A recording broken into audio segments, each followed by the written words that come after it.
About 2 months ago, we made a video discussing some of the weirdest coasters in the world. 2 months before that, we made a video on the same topic. This has been starting to become a fun series for us to do, and you guys seem to be enjoying it a lot, so here's another episode of Weird Coasters. In this video, we have 10 more abstract coasters to cover. These coasters are one of a kind in some way and all have their own quirks and kinks. Hopefully, you are introduced to at least one new coaster in this video. We have a lot of content to cover, so let's just jump straight in. I thought it would be kind of fitting to throw Atlantis Adventure in this list, so this is the first coaster we're going to talk about. And if you are an avid viewer of the channel, you know that I really like talking about this coaster. Sorry, I am writing it in a week as of writing the script, so I am just really excited. This is the only Intamin aqua tracks in the entire world, so that by itself is an impressive mark to boast. I truly believe that the Intamin aqua tracks is one of the most underrated models in the world. Essentially, it is a blitz water coaster. You have punchy LSM launches combined with water coaster-like elements. It's sick. Atlantis Adventure at World uses this technology very well. The launch is extremely punchy, and I have heard that there's a -2G airtime moment on the ride, which is an insane number to post. We will see if this is actually true or not in a few weeks' time, and you could definitely expect a review on this coaster sometime soon. Oh, and the best part, World took the time and effort to theme this coaster, and it looks spectacular. This is one of my top bucket list coasters, and I am thrilled to be marking it off in just a short 6 days. Next up is another Intamin that a lot of you know about, and that is Georgia Surfer. This coaster combines a lot of gimmicks of shuttle coasters into a single ride experience. Vertical spikes, check. LSM launches, check. Mini airtime hills, check. Free spinning seats, check. Splashdown effect, check. It's kind of bizarre how Intamin put this coaster together, and I'm really curious to see how it rides. It's going to be at my future home park, so I'll definitely get to check it out sometime this year. I mean, even the stats are pretty crazy. 144 feet tall and a top speed of 60 miles per hour. Those are pretty legit numbers. Overall, super interesting model making its debut this year. Intamin really hit all the boxes with this one. Up next is a coaster that is pretty popular and often regarded as a world-class coaster. That doesn't make it not weird though. Schwarz de Carin at HANSA-PARK is a heck of a coaster and truly one of a kind. First of all, it is a Gerstlauer hypercoaster standing at 240 feet tall. The entire vertical lift and most of the first drop is enclosed in this massive tower. Now that is pretty impressive if you ask me. There also is a really cool trick inside of the tower, but I won't say exactly what it is in case some of you care about spoilers. The layout itself is super whippy and well paced from what I have heard. This is another coaster that is at the top of my bucket list. The best part is, this whole coaster is themed from start to finish. There's a cohesive storyline, a fire soundtrack, and a good coaster to complement it. It is my ideal ride and I can't wait to get on it someday. Next up is the one and only Franken coaster. This coaster is weird for one reason. It sits on top of a Burger King. I have no idea whose idea it was to build a coaster here, but at best it's just a tourist trap. This coaster is located at the House of Frankenstein and on a rooftop overlooking Clifton Hill. There's a huge Frankenstein holding a burger, and the House of Frankenstein is a very strange and gimmicky place, so getting to the coaster is also an interesting experience. The coaster itself is a low-budget family coaster. It looks like something you would find at your local fair, so don't get too excited about that. The view on this coaster on top of the Burger King is comedic though, and it definitely is one of a kind. Next up is Fury at Bobbejaanland. I don't think I need to talk much about this coaster itself. It's a Gerstlauer Infinity with a multi-pass triple LSM launch. Now this is not too weird in of itself, but there is something that sets this coaster far apart from its competition. You could vote on which direction you ride this coaster. When going into the swing launch, there's a turntable that can rotate the train either way.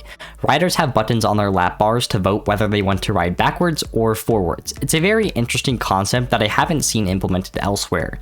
There's a separate line with only forward moving trains for those who don't want to ride backwards, but I would be willing to bet my last dollar that backwards increases the experience significantly.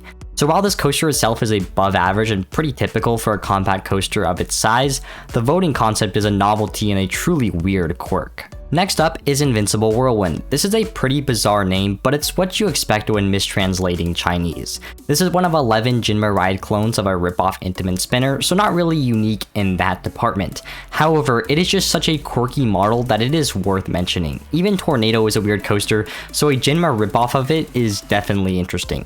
The trains look very similar to what Intamin has to offer, but the layout differs greatly. There still is a chain lift hill, though I don't know if it's a high-powered one like Tornado has. The layout itself is vastly different. It goes pretty high up and even has an inversion. The Heartline roll looks insane, especially with the spinning cars. There's also a pretty big helix. It looks a lot closer to a Mauer spinner layout minus the inversion, so Jinma doing what they do best, taking different manufacturers and merging them together. Comet Express is up next, and this is another coaster that I'm gonna ride soon, another coaster at World. This is one of 3 Intamin twist and turn roller coasters. Essentially, these are family spinning coasters. The trains of the car look oddly like Haunted Mansion Doom buggies, and I can't shake that idea out of my head. Comet Express is indoors and is themed from top to bottom. I have heard people compare this coaster to something like Sierra Sidewinder at Knott's Berry Farm, and if it's anything like that, it would be a near perfect family coaster, especially when you add in the theming. From what I have heard, and please correct me down in the comment sections if I'm wrong, the theming on this ride is the Earth getting hammered by meteors, which is a little dark, but if it looks how it sounds, this seems like one of the best indoor coasters in the world. I will for sure make a follow-up review on this coaster because it looks like one of the most interesting and surprising rides of our trip, so be on the lookout for this one. Next up is Objective Mars. Now this is an actual Intamin family spinner. Built in 2020 at Futuroscope in France, this is what a refined, non-jank version of an Intamin twist and turn would look like. Now Objective Mars is one of a kind for literally that reason. It is the only of its model in the entire world. However, it does have its own unique gimmicks. There is a dark ride segment, which I always seem to enjoy. There are multiple launches. They are dry tire launches, so I don't expect them to be incredibly strong. And there is a drop track, which was kind of a spoiler alert, but I guess it's too late now. Hey yo, what the f? Unfortunately, nowadays, the cars don't spin. This coaster had an accident with a lithium-ion battery, so the park decided to just remove the feature of spinning altogether, which saves them the headache, but also makes this less unique. It still looks like a great family coaster, and definitely a really weird one. Next up is a more popular coaster, but it is 100% weird. This is Mission Ferrari at Ferrari World. As of right now, this is the only Dynamic Attractions SFX coaster, and seeming that this company has gone out of business, it might be the only one to grace our planet. Andromeda Base has been half built for the longest time, and I honestly don't think we will see the day it opens to the public. I am holding out hope, but realistically it isn't being finished. This and Madrid Peak both are some interesting well-themed coasters that I really hope to see operational, but it's not looking like that would be the case. Anyways, Mission Ferrari. This is an FXX coaster, so it is filled with a crazy amount of tricks. There are a ton of launches, a ton of dark ride segments, and an outdoor section with a corkscrew. This is a one-of-a-kind coaster, and the amount of tricks that it does is insane.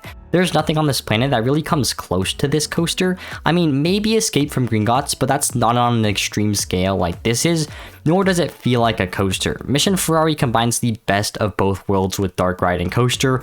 I really hope Andromeda Base finds a way to open. It's just really unfortunate that we won't see any more of these because they look like some of the coolest coasters on the planet, but they're also really expensive. The last coaster that we're going to talk about in this video is Skyrider at Skyline Park. This is built by CaraPro, which is an interesting manufacturer to say the least. They only build suspended coasters and only have 3 operating coasters. They built 9, but only 3 of them are still remaining.